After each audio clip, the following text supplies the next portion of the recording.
पुष्पा छोरीको बर्थडेको लागि यही ड्रेस मगाऊ। देखाउन त कस्तो छ दाजु मलाई 5000 रुपैयाँ दिनु न, साथीहरुसँग घुम्न जान्छु। ठीक छ भाइ। पुष्पा देऊ त भाइलाई पैसा। छैन मसँग तिम्रो भाइलाई दिने पैसा। मसँग के बैंक खोलेर राखेको छ?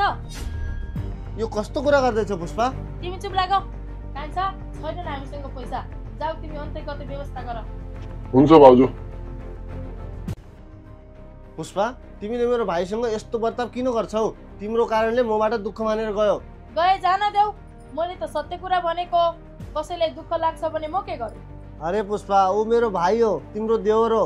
आफ्नो श्रीमानको आमा बुवा भाइ बिनाको सम्मान गर्ने तिम्रो कर्तव्य हो। ओहो केवल श्रीमतीको मात्र कर्तव्य हुन्छ र श्रीमानको आमा बुवा भाइ बहिनीको सम्मान गर्ने? श्रीमानको केही कर्तव्य हुँदैन र आफ्नी श्रीमतीको आमा बुवाको भाइ बहिनीको सम्मान गर्ने? के भन्न खोज्दैछौ तिमीले? साफ साफ भन न। ओ बिर्सिहाल्यौ त्यो दिन तिमीले मेरो भाइलाई भनेका कुरा? बिनाजु मलाई 500 रुपैयाँ दिनु न, आज घर गइहाल्छु, भाडा छैन। भाडा नभए म के गरौँ? मैले क्या पैसाको पेड लगाएको छ जो टिपेर दिउँ? जा अब 500 रुपैयाँ पनि नपाउने कस्तो खानदानमा जन्म भयो होला तेरो? बिनाजु खानदान पछि लागेर अपमान किन गर्नुहुन्छ? पैसा नदिने मन भए छैन भन्नुहोस्। छैन किन भन्नु, पैसा त छ तर सबैलाई बाँड्नको लागि होइन। आफ्नो घरमा फोन गरेर पठाइदेऊ भन्।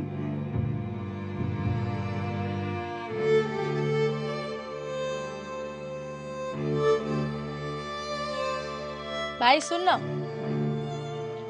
ल भाडा गर्ने पैसा।